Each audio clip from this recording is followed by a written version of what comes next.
See, Caesar made this decree that everybody had to go back to their own hometowns to register, and that was good news for us being hotel owners or bed and breakfast owners because, we knew we're finally going to get some guests. Yep. And so we started preparing them. We stocked up on extra food, and, we prepared a menu. We normally don't do that. Hey, wait a minute. I prepared the meal. Okay. I prepared the menu, not you. She prepared the menu. That's better, yeah. I made sure there was enough gas in the car she could get to We don't have in the donkey. cars.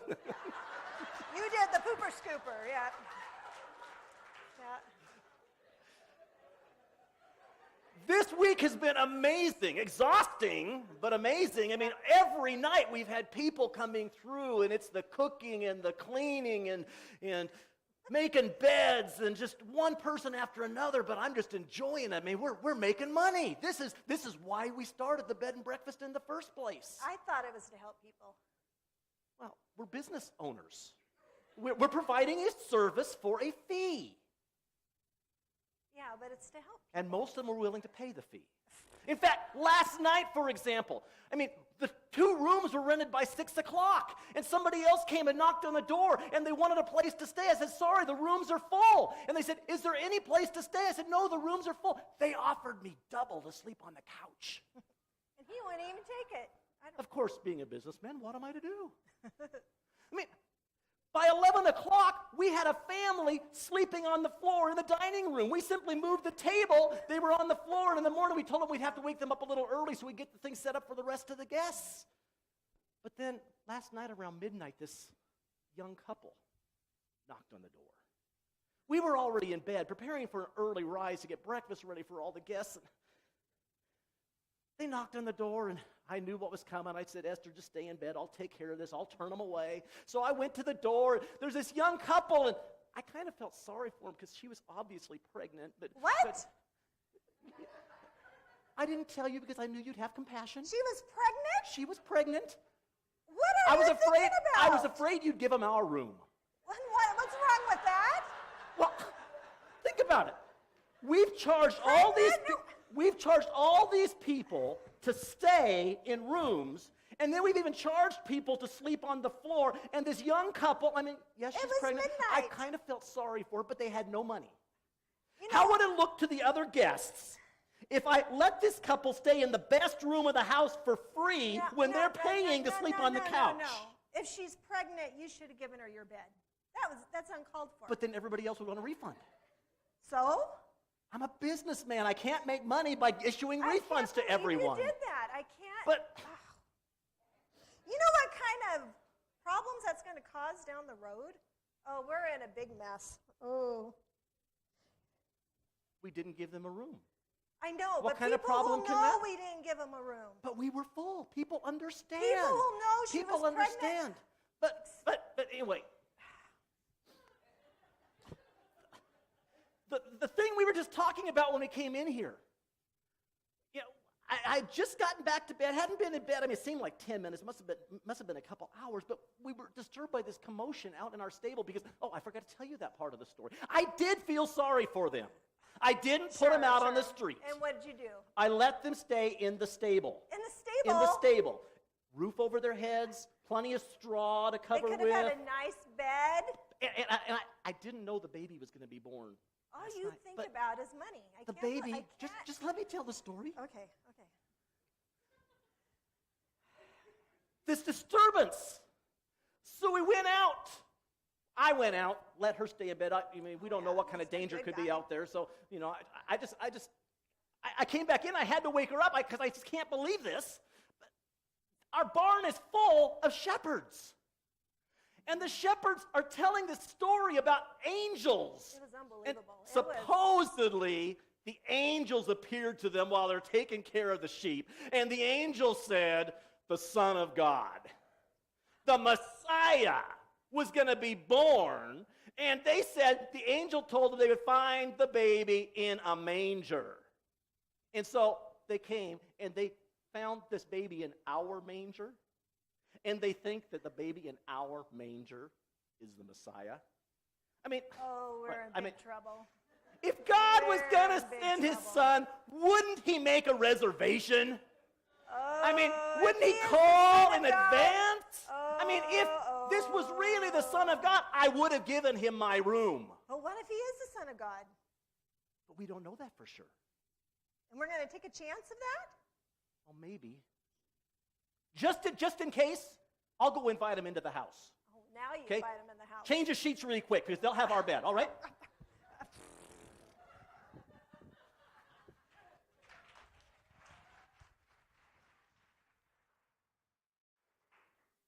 We all know the story so well. Mary and Joseph traveled to Bethlehem. After finding no lodging in the local inn, they were finally offered lodging in a stable or barn behind the inn. How did the story of God's birth really unfold? What kinds of thoughts were really going through the innkeeper's mind? What kind of innkeeper is cold-hearted enough to refuse lodging to someone in Mary's condition? Apparently your pastor. Was there really no room? Or was there simply no room for this particular couple and child? What kinds of thoughts would have gone through the mind of the innkeeper once he realized that the baby he had turned away was actually the Messiah, the one they had been waiting for all these years?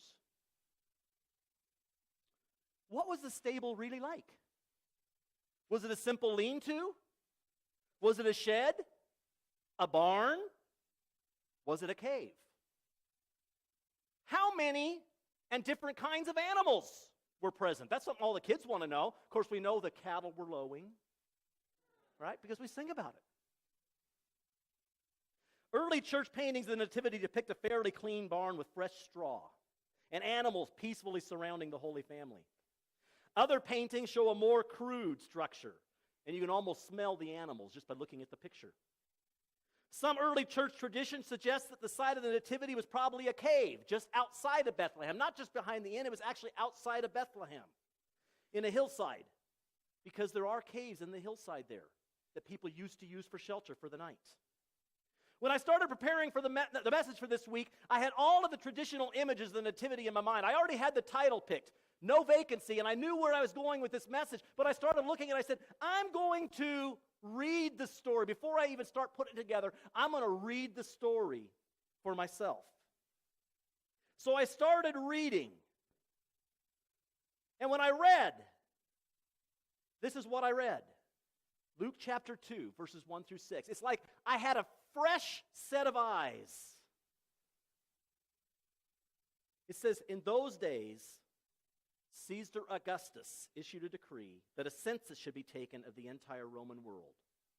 This was the first census that took place while Quirinius was governor of Syria. And everyone went to their own town to register. So Joseph also went up from the town of Nazareth in Galilee to Judea, to Bethlehem, the town of David, because he belonged to the house and line of David. He went there to register with Mary, who was pledged to be married to him and who was expecting a child. While they were there, the time came for the baby to be born. And she gave birth to her firstborn, a son. She wrapped him in cloths and placed him in a manger because there was no guest room available for them. Now, when I read that, several things jumped into my mind, and I had these thoughts. And I said, okay, wait a minute. This is not the real story. Okay? Because we all know it was an inn. It wasn't a guest room. It was an inn. Throw the NIV away. Go back to the King James. But there was a couple other things that jumped out at me there. First it said, while they were there, the time came for the baby to be born. Okay? And King James, we know, says, while they're there, the days were accomplished for her to be delivered. My first thought was, how do we even know it was the same night they came? While they were there, the time came. How do we know they hadn't been there for 3 or 4 days before the time came to be delivered? Well, because we always see it in the Christmas story that way, right? And I started thinking about some other things that we've corrected. I mean, I grew up thinking that Jesus was born on December 25th. Of course, we all know that probably wasn't the case. He was probably actually born in the springtime. So we don't know the exact date. We celebrate on the 25th, and that's okay. But that doesn't mean that's necessarily the day he was born. And then I got to thinking about the 3 wise men. How do we know we have 3 wise men? because the Catholic Church named them, and because we always have 3 wise men in our Christmas productions, because it takes 3 men to carry 3 gifts, gold, frankincense, and myrrh. But the Bible doesn't say there were only 3 wise men. The Bible says Magi came from the east bringing gifts. We know there were 3 gifts. We don't know how many Magi. There could have been 30 Magi. There could have been only 2. We know there's more than 1, but there wasn't 3. So a lot of the parts of our Christmas story that we have, we're just reading between the lines. See, Luke was not giving us the detailed account of what happened. He was giving us the Reader's Digest version. So I started having these thoughts, and I said, I wonder what really happened. So I said, I'm going to take this back. First off, I started comparing translations, and then I went back and I started studying history to see what was history really like. What can we learn from historical documents about that time? And I was amazed at what I found. First, let me tell you what I found in translations. King James, because I want to concentrate on the part, no room for them in the inn, or no guest room available for them. That's what I want to concentrate on this morning, because the sermon title was No Vacancy. King James says, there was no room for them in the inn. The American Standard Version and the Revised Standard Version says there was no room for them in the inn. The Amplified Version, which is taken from the American Standard Version and they just amplify it, says there was no private room available for them in the inn, which makes sense to me. I mean, if you're going to give birth, you probably want a little bit of privacy. You don't want to do it out in the living room with other guests sleeping there. NIV, as I just read, says there was no guest room available for them. This is what perked my interest, and I started going back and researching it. So I went back, and it's the 2011 NIV that says no guest room available. The older NIV, done in 1978, said no room in the inn. Well, why would they change it from no room in the inn to no guest room available? Then I started to look at some of the other newer translations. Contemporary English Bible says no place for them in the guest room. Young's literal translation says there was not a place in the guest chamber. So I began to ask myself, was there really an inn? And if there was no inn, of course there was no innkeeper, which totally destroyed my Christmas. Because we know there had to be an innkeeper. So I started doing some more research. What I found is the original Greek word that Luke used in his gospel is kataluma, which simply means a place of rest. It doesn't say an inn. It could have been an inn, but the word in the Greek just says a place of rest. So the correct translation, to be literal, would just be there was no place of rest found for them. Luke uses the same word kataluma in chapter 22 when he writes, "Say to the owner of the house, the teacher asks, where is the guest room, kataluma, where I may eat the Passover with my disciples?" That's when Jesus was getting ready for the last meal with his disciples. He sent them on ahead and said, find the guest room. Same word that is used in Luke's writing of the nativity story. There was no guest room. Well, we all know that room. It could have been a big room, maybe a conference room in an inn, but Bible scholars believe it was probably actually an upper room in a house, which many homes had, especially homes of the wealthy. It's believed that it was actually Mark's mother's house that they had the Last Supper, probably the same place they went for the day of when they were there for the day of Pentecost, when they were there praying together. But it obviously was not an inn, or it's believed it was not an inn. It's just a room, a guest room. Many wealthy families, in fact, most wealthy families had a room. Even people that didn't have a lot of money would have a smaller guest room. And that was a room that was used for dinner parties, family get-togethers, and as a guest suite when company would come to visit. In another passage, Luke talks about an actual inn. In the parable of the Good Samaritan, in Luke 10, Luke says, he went to him and bandaged his wounds, pouring on oil and wine. Then he put the man on his own donkey, brought him to an inn, and took care of him. In that passage, Luke uses a different word. He doesn't use the word kataluma. He uses the word pandakoion. Probably slaughtered the pronunciation, but something like that. That's the normal Greek word for a traditional inn. When the Greeks were describing an inn or a hotel or a place of lodging like that, they would use the word pandokion, not kataluma. So if Luke in his nativity narrative were talking about the traditional inn, why didn't he say pandakoion instead of kataluma?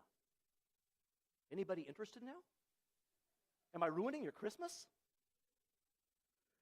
So I decided to do some historical research. Okay, let's go back history. I looked at the Greek. Let's look at some history. The International Standard Bible Encyclopedia, after saying the things that I just said about the word kataluma, I had already read it somewhere else, but the International Standard Bible Encyclopedia kind of says the same thing. And after talking about that, it says this, quote, "Was the inn at Bethlehem, where Joseph and Mary sought a night's lodging, an upper guest room in a private home, or some kind of place for travelers? The question cannot be answered with certainty. It is thought by some that it may have been a guest chamber provided by the community.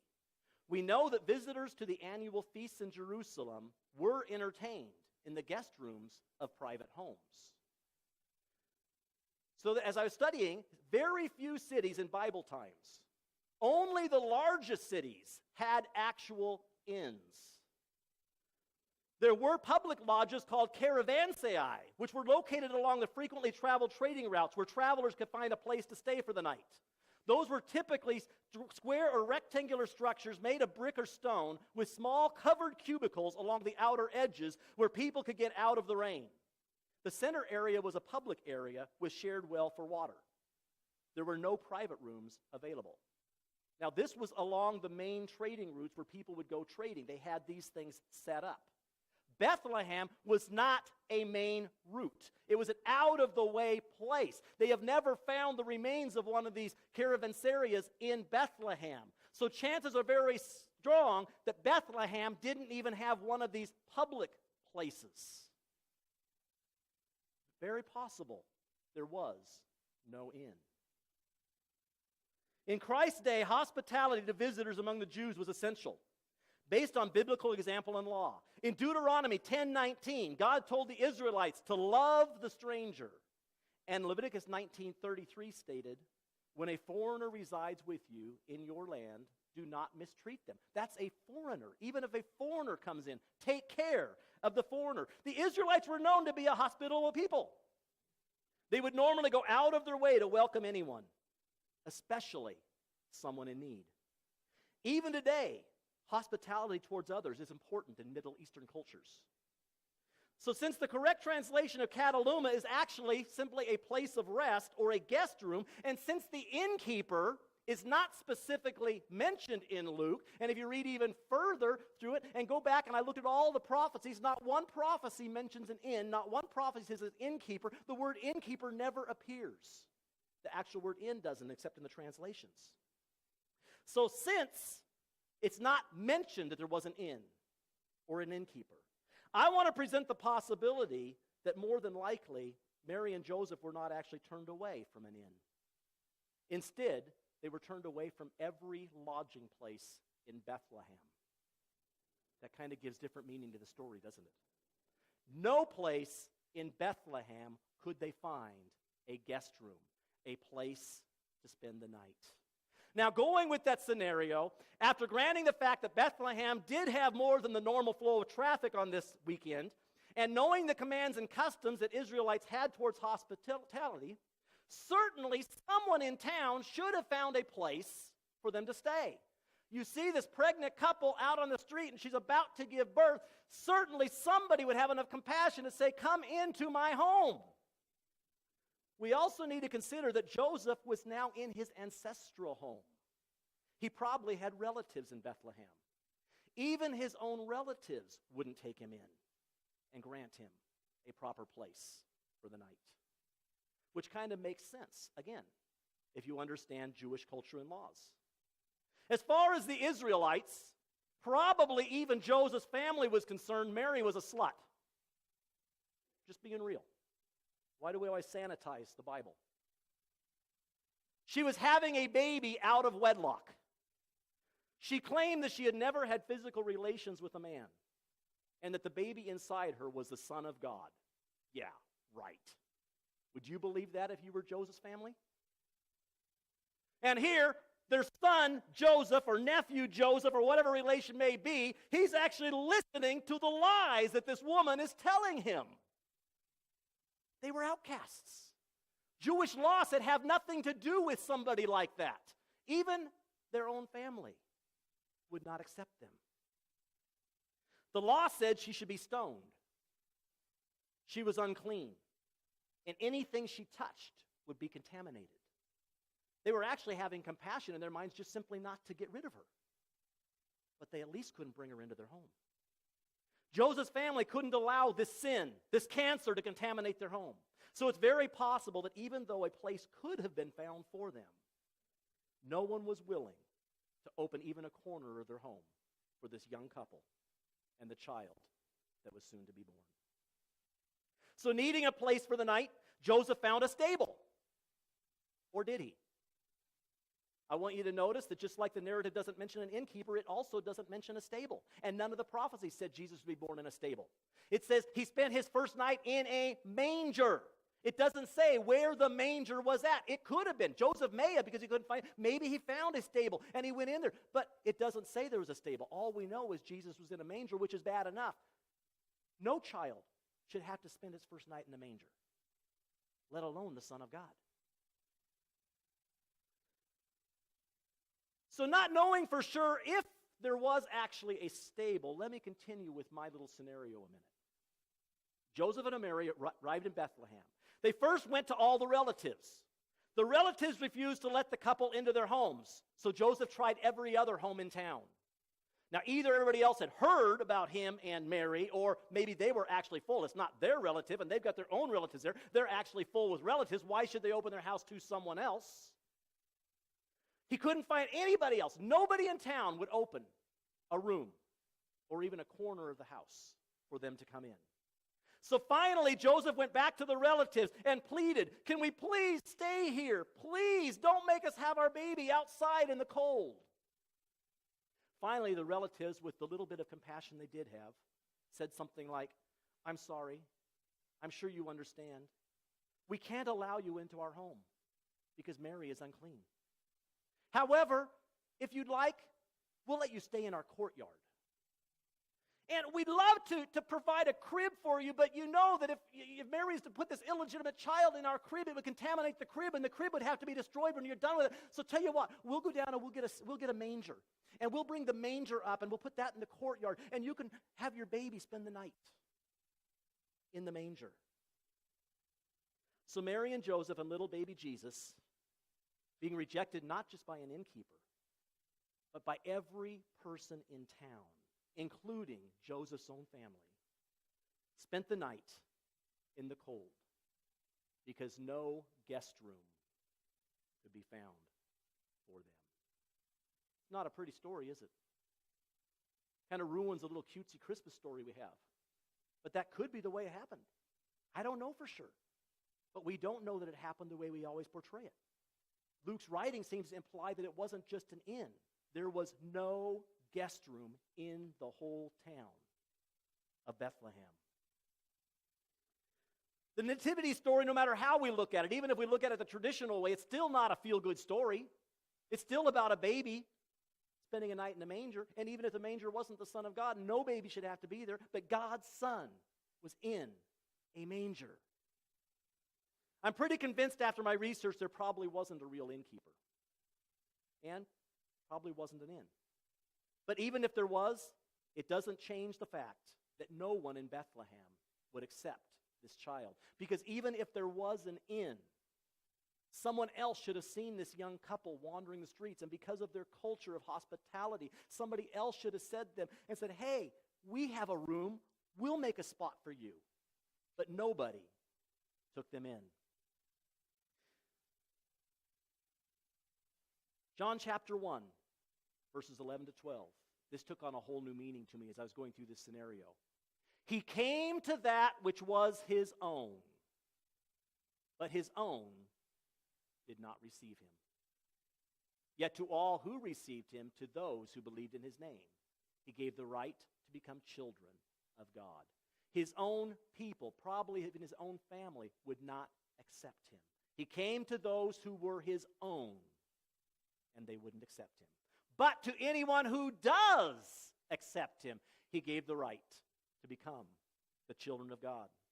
Isaiah chapter 53, verse 3, one of the prophecies about the Messiah. And this is usually used to talk about the suffering that he had before the crucifixion. But it says, "He was despised and rejected by mankind, a man of suffering and familiar with pain.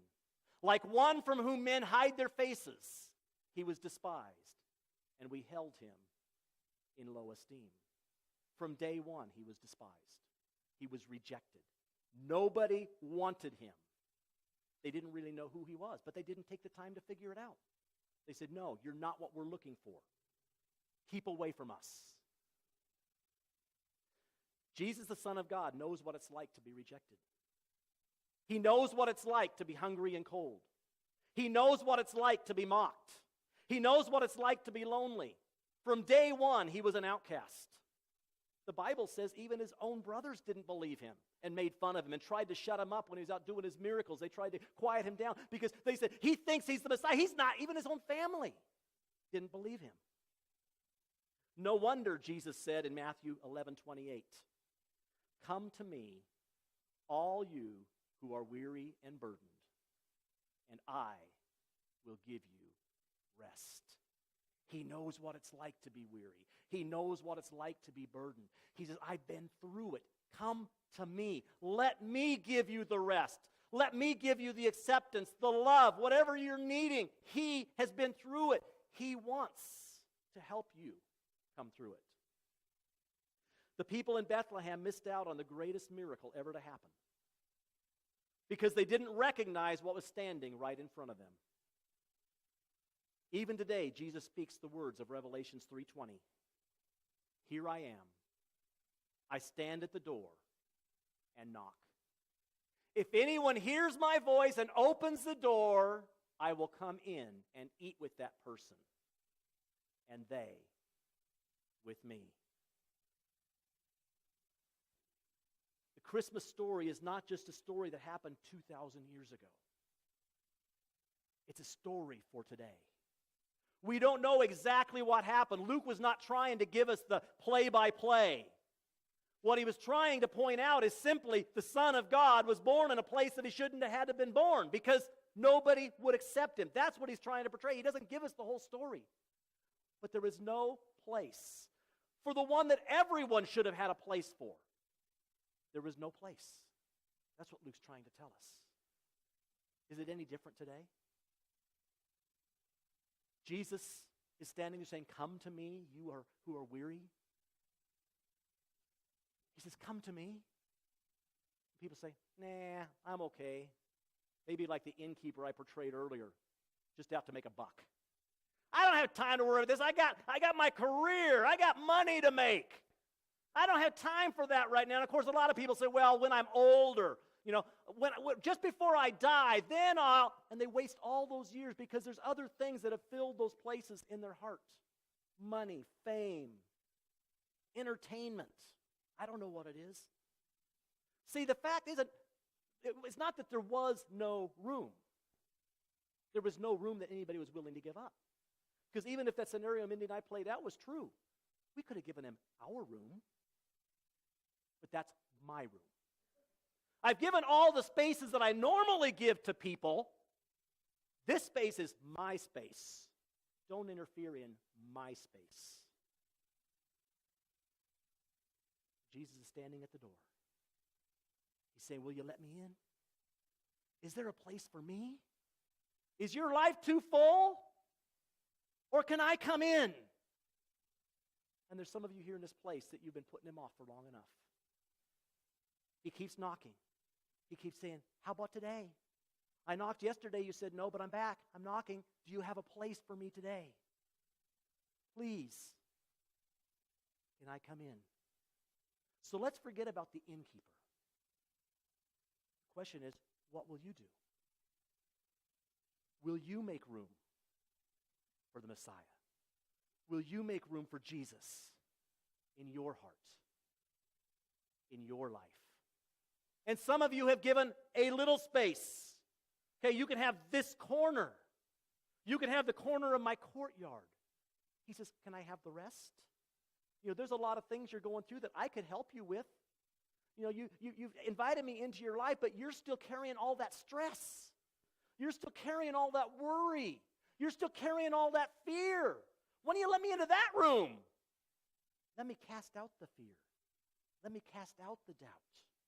The more access you give me, the more I can help you with the things you're going through. So maybe he's in the house, but maybe he's knocking on the bedroom door. Saying, okay, I know this is your private room, but can I get into this one? Is there a place for me? Let's everybody bow your head and close your eyes. It's a choice we all have to make. The innkeeper, if there was one, made the choice not to open the door. Your parents can't make the choice for you. I, as your pastor, can't make the choice for you. It's a choice we all have to make. Will I make room in my life? And will I give him the best part of my life? Or am I going to confine him to one little corner? If the innkeeper, if there was one, really knew that it was the Messiah, that it really was the Son of God, the story would have been differently. But he didn't realize what he was missing. Some people are going to wait too late. They're going to reject Christ all through their life until they stand before him on Judgment Day. And then they're going to realize what a big mistake they made. I didn't know. I'm sorry. I didn't know. And Jesus is going to say, you had many chances. You had many invitations. You could have opened the door at any time. It's too late now. I know God's tugging on some hearts. No one else looking around. This is between you and me and God. Really, it's between you and God, but I just want to know that I can be praying for you. I won't be putting your name in the church newsletter and telling everybody who responded. But I just want to see who's honest enough this morning to say, it's talking to me. And it's not me. This is the message God gave me. He's talking to you. Who's honest to say, God's talking to me this morning. I've been pushing him away. I have not allowed him to come in. But this Christmas, I want to receive the gift of Christ. If that's you, raise your hand. I'm ready. I'm ready to accept Christ. 1, 2, 3, 4, 5, 6, 7. Anyone else? I'm ready. I'm ready. 8. I'm ready. I'm not going to turn him away. I'm going to bring Christ into my home. All right, let me ask this just another way. And I think a couple of you that raised your hand probably fit into this category, but you didn't know I was going to ask it this way. And that's okay, you're just ahead of me. There are some in this room that you have let Christ in, but you've given him just a little corner. You said, you can't have this. This is my quarters. This is my private space. You can have everything else, or you can have these parts, but the rest of the house is off limits. This is my space. God's talking to you this morning and saying, you know what? There are some areas that you haven't totally surrendered yet. He's saying, can I have your whole heart? Can I have your whole life? If that's you, I'd like you to respond. Raise your hand. God's showing you some areas in your life.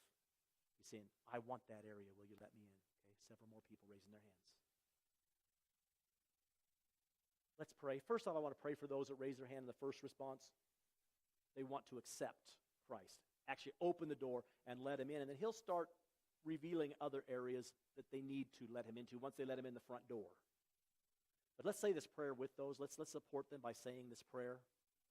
Say, Dear Jesus, I'm sorry that it's taken me this long. You've been knocking for years, but I haven't opened the door because my life was full. I liked it the way things were. I knew I had little problems, but hey, I can take care of those. But I realize this morning that I have turned away the greatest gift in history. Today, I'm opening the door. I'm sorry that I've wasted all these years. I'm sorry for all the times I've disappointed you. Come into my heart. Come into my life. Don't just come and sit in a corner. But I give you permission to roam freely in every area of my life. I invite you not just to be my house guest, but to become the master, the owner of my house. I give myself totally to you. Teach me to follow you. I love you, Jesus. Amen. And now, Father, I pray for the others that raised their hands. They've accepted you. They've opened the door. They've let you in, but you're showing them this morning areas that they still have not completely surrendered. They said, you can come into this part, but there's no room for you here because this is all my stuff. Help us to take the next step and to actually open those areas to you. We don't want you to be just a house guest, as we already prayed. We want you to be the master, the ruler, the owner of everything that we have. This morning, we pledge total surrender to you. And as we surrender ourselves to you, I pray that you would give us the greatest season that we have ever known. I pray that you, when you come, you would bring other gifts. You would bring your gifts of peace, your gifts of love, your gifts of compassion. All of those things. Your word says every good and perfect gift comes from the Father above. So as we invite you in, bring those gifts and clean up areas of our lives that we've been struggling with for years. Because as we give them to you, you will change us and make us in your image. We love you, Jesus. Amen.